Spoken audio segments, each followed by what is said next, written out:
Orang itu apalagi anak-anak Gen Z sekarang itu ya kayaknya itu kalau bahasa Jawanya itu gampang gitu ya. Sebenarnya kan tidak semudah itu. Kita bisa masuk ke sebuah perusahaan, ya kita bisa bekerja, kita di perusahaan ini, kemudian di perusahaan itu kan tidak mudah.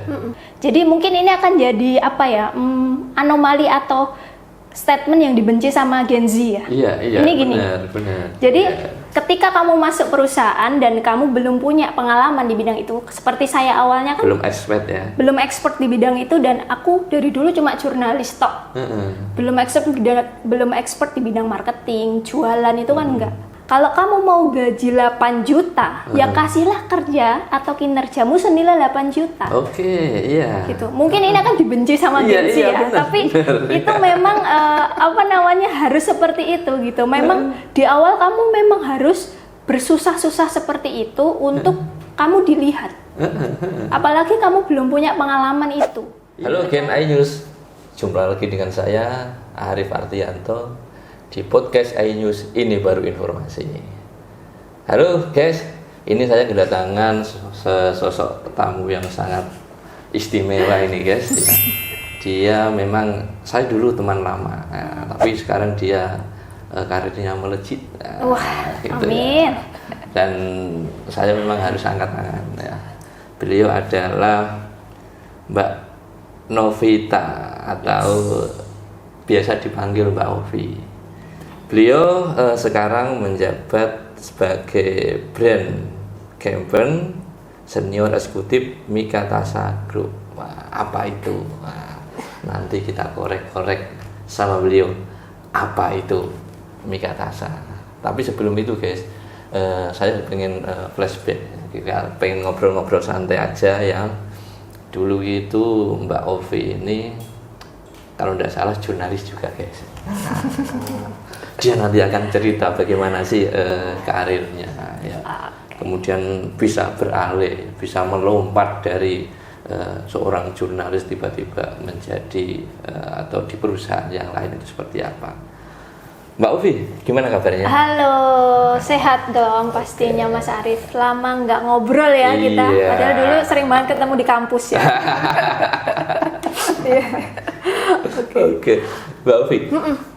Bisa cerita sedikit dong perjalanan apa? Perjalanan hidup. Perjalanan hidup dan iya. perjalanan tapi karir. yang seneng-seneng dong, jangan yang sedih-sedih ya. Iya. Gimana dulu Mbak Ovi? Oke, Mas Arif, thank you. Sebelumnya terima kasih Mas Arif, aku udah duduk di sini ya, kita ngobrol lagi. Mungkin obrolan ini bisa bermanfaat untuk orang lain juga ya pastinya ya, berharapnya seperti itu. Oke, soal perjalanan karir, sebenarnya kita kan hampir-hampir sama ya Mas Arif. Maksudnya kita ada di ranah jurnalisme atau dulu sama-sama wartawan gitu. Dulu saya sempat jadi jurnalis atau wartawan di Jawa Pos. Ya Mas Arif juga tahu. Terus kita ketemu di lapangan dan langsung kita juga ketemu di kampus ya. Jadinya teman lapangan juga teman di kampus gitu. Jadi jurnalis Jawa Pos nggak terlalu lama, dari 2012 sampai 2013. Kemudian aku melompat ke dulu sempat kerja di Gresik, di Semen Gresik Group. Itu sempat di situ ya? Sempat di situ. Lama dia. 2013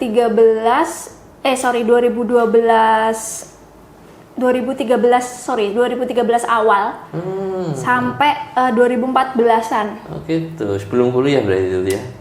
Pas kuliah. Oh, pas kuliah. Bener. Waktu kita satu kampus itu aku udah di Gresik. Gitu. Saya kira waktu kita satu kampus itu masih di Jawa Pos. Enggak, aku udah nggak di Jawa Pos, makanya aku bisa kuliah. Kalau di Jawa Pos aku rasanya nggak punya waktu buat kuliah. Gitu. Jadi pas 2013 itu di Gresik, terus kemudian setelahnya aku sempet ke Berita Metro sebentar. Terus barulah yang sekarang ini, yang Mikatasa Group itu. Gitu. Jadi melompat-lompatnya lumayan nih gitu. Melompat-lompat itu kan ada yang namanya senang susah. Nah, pastinya. Bagaimana sih susahnya kita itu istilahnya itu masuk ke sebuah brand atau ke sebuah perusahaan, susahnya itu seperti apa? Karena begini, Mbak, banyak sekali fenomena yang terjadi saat ini ya. Orang itu, apalagi anak-anak Gen Z sekarang itu ya, kayaknya itu kalau bahasa Jawanya itu gampang, gitu ya. Sebenarnya kan tidak semudah itu. Kita bisa masuk ke sebuah perusahaan, ya kita bisa bekerja, kita di perusahaan ini, kemudian di perusahaan itu kan tidak mudah. Sebenarnya bagaimana sih proses-proses itu ya, supaya istilahnya itu teman-teman tahu, siapa tahu kan ini nanti jadi inspirasi nih buat mereka gitu ya.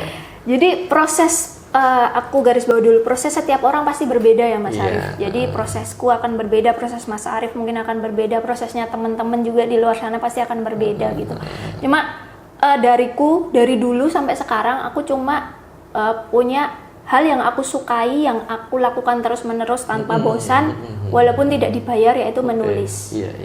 Makanya kenapa awalnya aku jadi jurnalis, karena di pikiranku aku mau menulis yang punya impact ke banyak orang, gitu kan. Dari aku jurnalis dulu kan dari awal sekali, bahkan sebelum aku lulus kuliah pun aku sempat jadi jurnalis di Semarang, tapi kayak di majalah remaja gitu. Terus kemudian di Jawa Pos, jadi culture kerjanya itu semua media, jurnalis, ya. Terus kemudian tiba-tiba aku melompat ke perusahaan, yang culture-nya itu sangat berbeda. Bener itu. Berbeda gitu. Jadi sedikit culture shock apakah ada gitu. Cuma yang aku tahu bahwa aku bisa menulis, dan saat itu perusahaan sedang membutuhkan orang untuk handle di bidang content writer. Sama untuk sosial media waktu itu. Awalnya 2014 di Mikatasa Group, tepatnya di brand air minum ya, FMCG gitu. Jadi waktu itu emang lagi membutuhkan orang dengan kapasitas bisa menulis dan handle sosial media. Bisa menulis, aku pede. Aku pede, saya bisa menulis untuk website maupun ya, karena aku selalu nulis berita. Pun nanti kalau misalnya menulis marketing konten, oke lah, aku bisa gitu. Tapi untuk sosial media saat itu 2014 itu aku belum terlalu punya ilmu yang gimana gitu, nggak seperti sekarang ya. Jadi untuk sosial media aku benar-benar otodidak, belajar sendiri gitu. Jadi dengan kemampuanku itu menulis, terus kemudian untuk sosial media aku benar-benar belajar. Jadi nggak pas masuk itu benar-benar apa yang perusahaan butuhkan dariku gitu. Aku bisa ngasih ini, ngasih itu gitu. Jadi mungkin ini akan jadi anomali atau statement yang dibenci sama Gen Z ya. Ini gini. Benar. Jadi ketika kamu masuk perusahaan dan kamu belum punya pengalaman di bidang itu, seperti saya awalnya kan belum expert di bidang itu, dan aku dari dulu cuma jurnalis tok. Belum expert di bidang marketing, jualan itu kan enggak. Nah, kalau kamu mau gaji 8 juta, ya kasihlah kerja atau kinerjamu senilai 8 juta. Gitu. Mungkin ini akan dibenci sama Gen Z ya, tapi itu memang harus seperti itu gitu. Memang di awal kamu memang harus bersusah-susah seperti itu untuk kamu dilihat. Apalagi kamu belum punya pengalaman itu. Kecuali di portofoliomu atau pengalamanmu kamu banyak ya, berderet kamu memang itu ya kamu punya nilai tawar. Kalau tidak, ya kasihlah kinerjamu atau kerjaan senilai gaji yang kamu mau gitu. Kalaupun misalnya belum, ya udah sesuai aja berapa. Kan masing-masing perusahaan punya ini masing-masing ya Mas. Misalnya taruhlah 6 gitu, ya udah 6. Tapi kamu kasih kerjaan senilai misalnya, tapi aku maunya 8 nih gitu. Kasihlah senilai 8 biar perusahaan itu bisa menilai. Jika perusahaan itu rapi, dia punya akan penilaian KPI ya biasanya, Key Indicator Performance Index itu pasti akan dilihat sama perusahaan. Tapi kalau memang maksudnya belum serapi itu, kasihlah pekerjaan yang senilai 8 juta itu, terus kamu bilang ke user atau manajer atau atasan, Pak, Bu, ini aku udah ngasih ini. Tolong dipertimbangkan, seperti itu. Soalnya gini Mbak, kemarin itu saya kan melihat medsos itu ya. Itu lagi viral ya. Interview melalui online. Nah, kalau tidak salah seperti itu ya. Terus yang diinterview ini kan Gen Z, ya kan?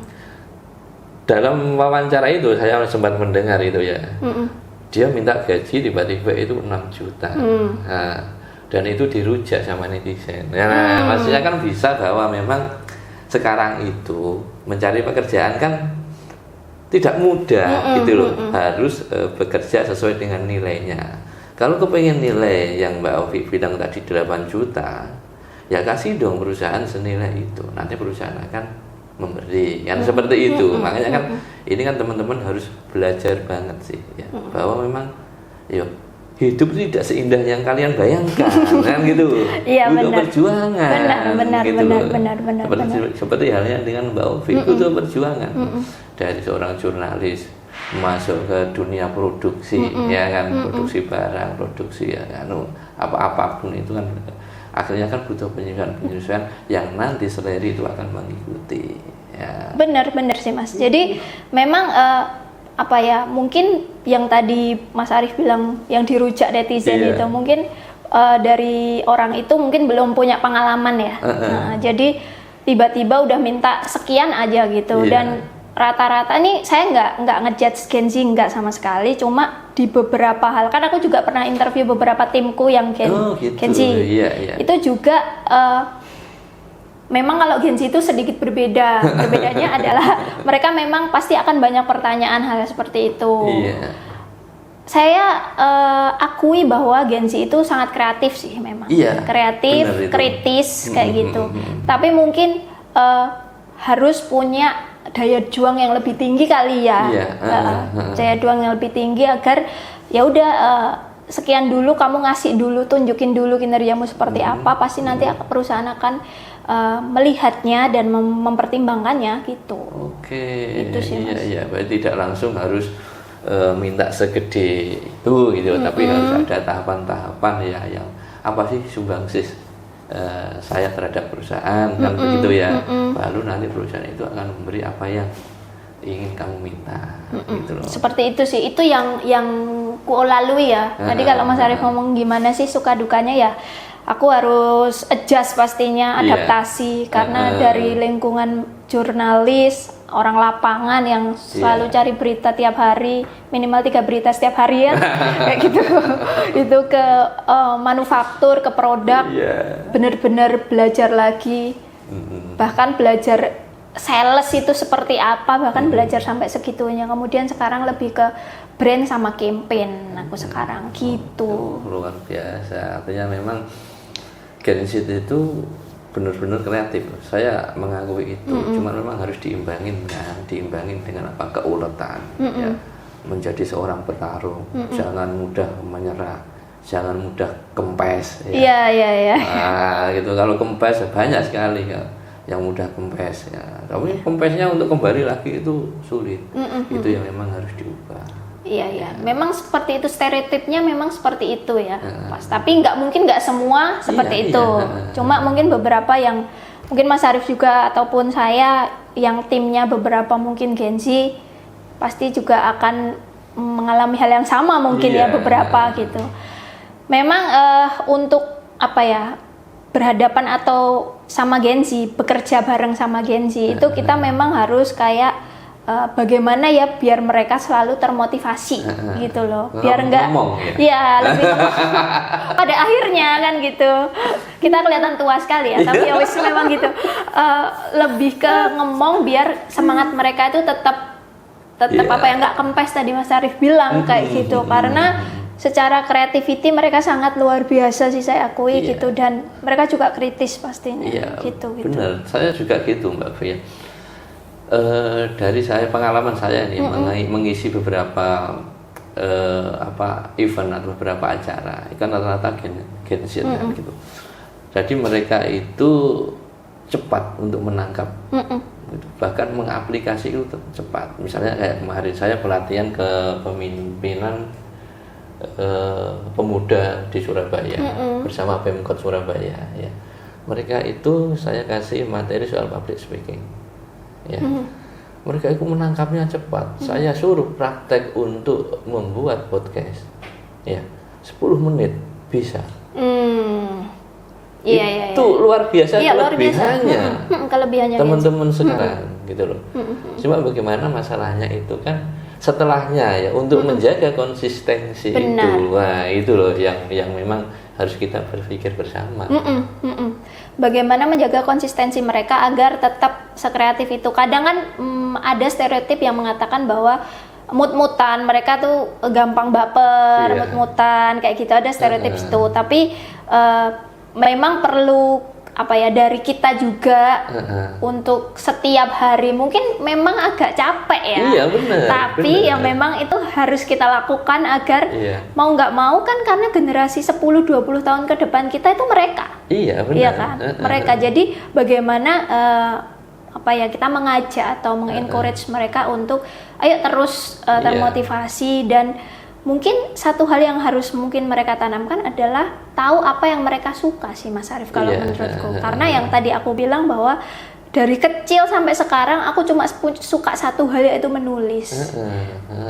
Nggak bosen, nggak dibayar nggak apa-apa, pokoknya aku bisa nulis. Dan mungkin dari mereka juga agar punya motivasi, apa sih yang mereka suka sebenarnya gitu loh. Coba cari deh apa yang dari semua hal apa yang kalian suka gitu. Jadi patokannya kalau aku mencari hal yang disuka adalah dilakukan terus menerus, nggak bosen, bahkan nggak dibayar tuh nggak apa-apa gitu. Akhirnya menjadi hobi. Hobi dan seperti apa ya? Dan gitu ya. Bagusnya itu jadi ladang pekerjaan sekarang kayak gitu loh. Tapi memang aku juga menyadari Mas Arief bahwa nggak semua hobi yang kita suka bisa jadi pekerjaan kita. Kalau kita punya hobi yang kita suka dan itu menjadi pekerjaan, itu sangat berkah sekali sih sebenarnya gitu. Tapi kalaupun tidak, mungkin kita akan cari kalau aku ya selalu ngomong, coba kita spare waktu untuk hal yang kita suka itu, untuk kemudian top up energi, aku bilang top up motivasi atau top up itu jadi me time kita, ataupun yang bisa ngecas energi kita lah kayak gitu. Spare time untuk melakukan hal yang kita suka, nanti ketika sudah selesai berlanjut ke pekerjaan itu jadi lebih enak gitu. Kalau aku sih biasanya mengasih taunya seperti itu ya gitu. Tapi karena aku melakukan pekerjaan yang memang itu hobiku, ya aku suka-suka aja gitu. Itu yang dicari, yang sulit gitu. Ketika kita itu ada hobi, kayak saya misalnya nih, saya itu kan juga gini Mbak Ovi, selain di jurnalis saya coba jadi beberapa sekolah, mencari hobi yang lain. Nah gitu, kalau hobinya tetap kita menulis gitu, tapi saya coba mencari hobi yang lain di sisi lain gitu. Tapi tidak se-enjoy hobi utama kita menulis. Ya, saya pernah ke tempat-tempat yang lain, tapi tidak enjoy ya saya. Akhirnya saya kembali akhirnya saya di hal-hal yang berkaitan dengan penulisan. Balik lagi tetap ke originnya tuh seperti apa ya, benar seperti itu. Jadi mencari hal yang saya rasanya mencari hal yang memang kita suka itu sangat penting sih Mas Arief. Apalagi nggak cuma Gen Z ya, semualah, untuk semua gitu, dengan ekonomi yang sekarang kayak gini gitu ya. Terus nyari pekerjaannya sulit, dengan kehidupan yang juga unpredictable. Memang mencari hal yang kita suka itu menurutku itu menjadi hal yang penting gitu. Gitu sih Mas Arief. Terus itu Mbak, sekarang itu kan digital itu sangat luar biasa. Bener. Siapa sih sekarang juga bermain medsos? Semuanya main medsos. Masalahnya untuk teman-teman yang masih anak muda ini, kadang-kadang itu kan medsos dipakai untuk terlalu over ya, sampai mengeluh pada hal-hal, sampai pada pornografi dan lain-lain. Padahal kan kalau saya dengar ini salah satu ukuran perusahaan untuk menerima seseorang bekerja menjadi karyawan itu sekarang berasal dari medsos. Itu sebenarnya seperti apa? Salah satunya, iya. Jadi ada beberapa hal yang memang diperhatikan oleh perusahaan ketika kemudian merekrut karyawan baru atau calon karyawan itu. Satu, mungkin dari CV-nya kemudian dari portofolionya pasti, kalau ada pengalaman itu oke. Kemudian memang ada beberapa yang ngecek sosial medianya memang, gitu, untuk sekedar tahu kesehariannya seperti apa. Kemudian ketika kita ngecek sosial medianya kan, ya walaupun itu tidak seluruhnya adalah sosial media adalah personnya, tapi ada beberapa yang memang jadi salah satu indikator penentu untuk memasukkan karyawan itu kayak gitu. Jadi kalau menurut saya, untuk saya pribadi sosial media itu malah justru hanya personal branding untuk jualan kalau saya. Kalau saya ya.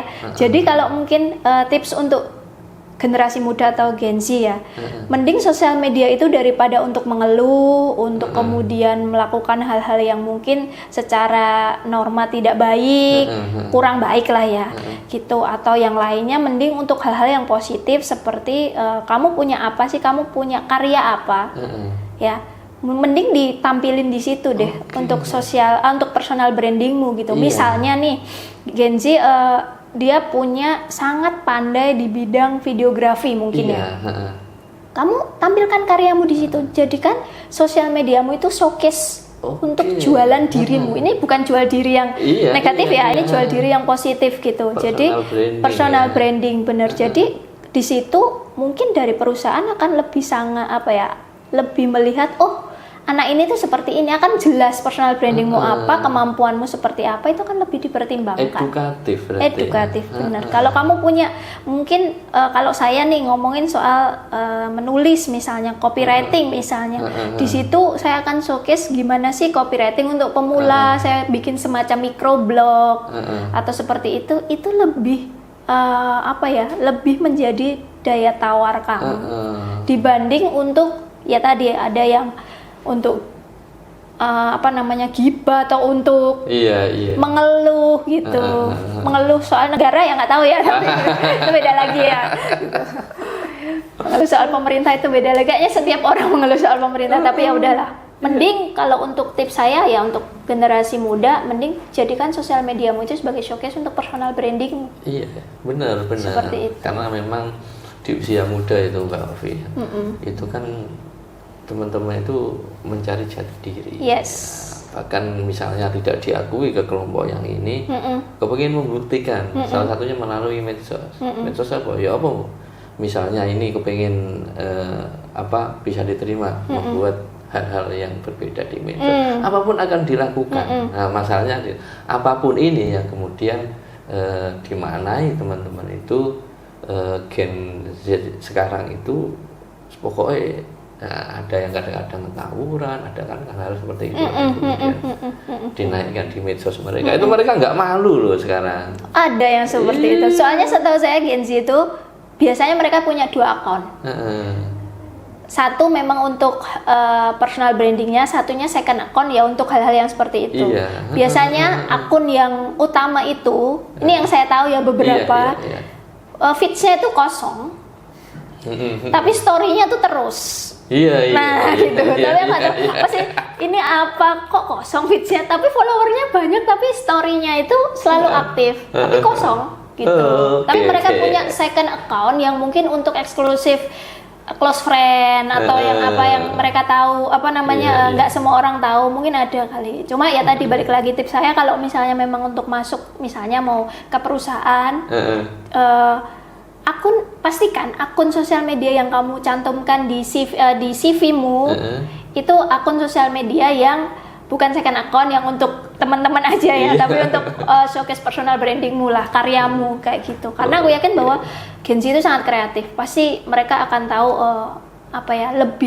lebih kreatif daripada mungkin saya ya. Mungkin mereka akan lebih cepat tanggap tadi, yang cepat dikasih tahu cepat untuk kemudian melaksanakannya secara creativity ya. Oke. Gitu sih. Keren sekali loh Gen iNews ya. Ini pelajaran yang sangat penting ya, yang perlu dipertimbangkan teman-teman Gen iNews ya, supaya mereka itu mampu beradaptasi di dunia industri ya. Pernah di Cheers juga ya dulu ya. Sampai sekarang. Ini ya produknya. Iya. Ya.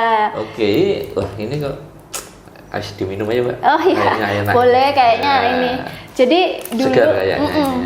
Nah. sampai sekarang sih masih handle brand Cheers juga. Oh gitu. Iya. Oh tak kirain di lem saja. Oh enggak. Jadi aku di Mikatasa Group dulu awalnya hanya di kalau Cheers itu masuknya untuk PT-nya PT Atlantik Biru Raya. Oh gitu.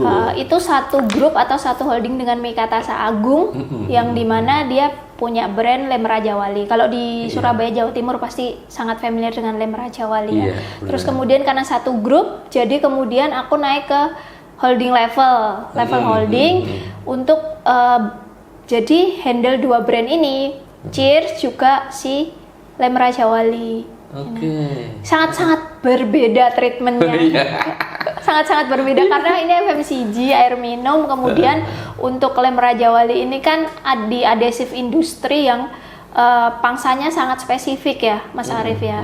Saya harus tahu tentang lem itu sendiri, tentang pertukangan bahkan tentang saya tahu bikin adonan plamir itu seperti apa, jadi tahu gitu loh. Awalnya tuh nggak ngerti bikin adonan plamir, terus di rumah saya ada tukang, Pak gimana bikin plamir, oh kayak gini Mbak, terus mengaplikasikannya. Terus lem itu ada lem putih water base, ada lem kuning neoprene, bahwa lem putih itu kayak untuk plamir, untuk kayu gitu kan, bisa untuk kertas, bisa ada lem kuning untuk HPL, kitchen set kayak furniture gitu, untuk sepatu, beda-beda gitu. Lengkap ya berarti ya? Lengkap. Untuk Raja Wali itu dari lem putih, mungkin kalau di Jawa Timur orang taunya Raja Wali itu lem putihnya ya? Iya, lem putihnya, tapi Raja Wali juga punya ini kan kantongan? Iya, kantongan itu. Kantong merah itu. Tapi di Raja Wali juga punya lem kuning. Lem kuning. Lem kuning untuk apa itu? Kalau lem kuning untuk kayak misalnya dari multiplex ke HPL. Misalnya Mas Arief mau bikin kitchen set di rumah, yang HPL itu meja. Nah, itu untuk mebel furniture itu bisa pakai lem kuning, bisa. Pakai lem kuning. Terus kemudian untuk sepatu. Sepatunya jebol itu kami juga ada lem kuningnya. Pakai lem kuning juga ya? Sepatu maupun imitasi kayak sofa, jok motor, jok mobil, nah itu bisa. Oke, tapi kuat atau enggak itu lemnya itu? Oh, sangat kuat dong. Oh, beneran nih. Iya kan, tagline-nya hemat, kuat, lekat. Oke. Pasti sangat lekat gitu. Kalau balik lagi kalau Cheers kan ya mungkin di Surabaya mungkin juga udah familiar ya dengan Cheers ya. Kita juga habis rebranding nih Mas Arief. Jadi Cheers itu dulu mungkin orang taunya cuma yang merah ya. Yang merah. Tapi Cheers itu juga punya yang hijau atau natural gitu. Ini bukan? Iya ini benar. Ini yang baru ya. Sebenarnya enggak ya, ini adalah ini baru, apa namanya, label baru.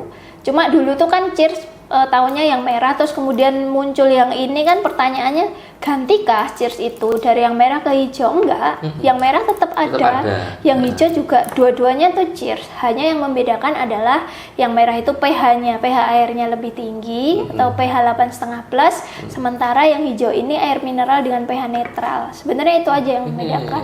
Tapi juga dari harga beda sih, lebih mahalan dikit yang merah. Karena pH-nya bagus ya. pH-nya lebih tinggi, benar. Kalau pH yang tinggi itu apa sih manfaatnya? Manfaatnya, untuk kesehatan?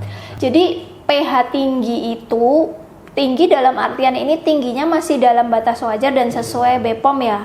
Kalau terlalu basah, kan kalau dulu waktu kita SMA ya, di IPA itu kan ada asam, netral, basah ya. Nah kayak gitu. Terlalu asam juga tidak baik, terlalu basah juga tidak baik kayak gitu. Jadi kita masih dalam batas wajar untuk air minum sesuai anjurannya BPOM itu 8,5 plus, itu masih aman.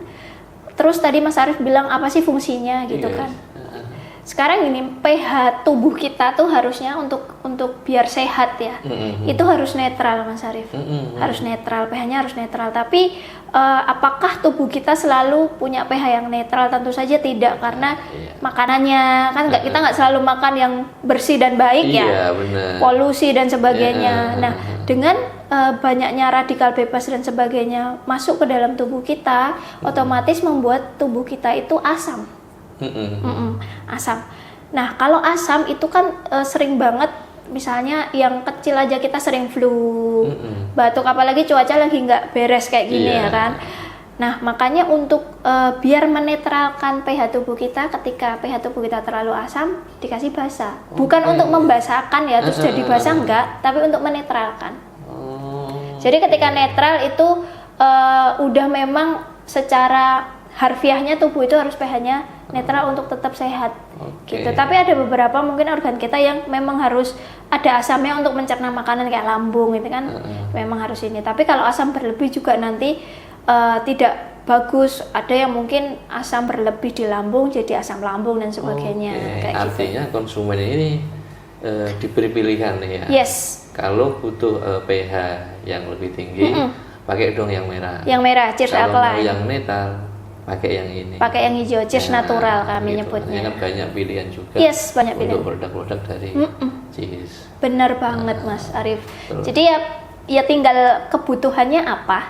Monggo silahkan, kami ada yang misalnya untuk teman-teman yang aktif banget nih, kayak pola hidupnya sangat aktif, olahraga dan sebagainya, biasanya mereka lebih suka yang cheers alkaline. Untuk hidrasi tubuhnya lebih cepat. Kayak gitu. Untuk yang mungkin kebutuhan yang untuk biasa-biasa aja, kita kantoran gitu, nggak yang terlalu berlebih, itu biasanya pakai yang hijau ini, cheers natural water.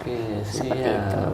Mbak Ovi, saya melihat ini ada kayak barcode ini sebenarnya buat apa sih? Ya, jadi ini ada 2 barcode. Yang satu ini untuk website kita, bisa dilihat di scan aja, nanti masuk ke websitenya saycheers.com. Gitu. Yang satunya ini memang mandatori dari BPOM dan SNI. Nah, ini mandatori dari pemerintah ya. Jadi emang harus mencantumkan apa istilahnya, merek dagang atau MD-nya. Kayak gitu. Tapi yang gede ini untuk landing page-nya ke websitenya kita, Cheers. Jadi mau tahu lebih banyak soal Cheers, bisa scan aja langsung, atau kalau mau langganan dan sebagainya, ini ada nomor WA centernya juga ada di sini. Bisa ya? Bisa langsung. Sini ya, langsung. Nanya aja, Mbak, misalnya rumahku daerah Manuan, aku mau beli galon, bisa diantar. Oh gitu. Free ongkir. Surabaya nih? Surabaya free ongkir. Masa sih? Iya, kalau misalnya ngantar tinggal 1 galon? Ya jangan 1 galon itu. Makanya kan harus ada minimalnya dong. Minimal, ada biasanya gitu. Minimal itu 5 galon karena akan dibikin rute. Biasanya rute kan setiap seminggu sekali minimal. Kalau 1 galon nanti habis cepet. Iya. Jadi 5 untuk rumah tangga ya, biasanya ibu-ibu itu 5 galon. Nanti seminggu sekali akan ada bapak galon yang datang untuk ngisi galon yang kosong. Gitu. Siap. Terus itu Mbak Ovi, itu kadang-kadang ini kan di era saat ini kalau kita itu kan banyak juga pengangguran, ya. Terus banyak juga masyarakat itu yang ingin berjualan. Nah, misalnya nih ada orang yang kepengen jadi distributor, misalnya. Boleh. Itu bagaimana itu prosedurnya? Prosedurnya ini. Ya.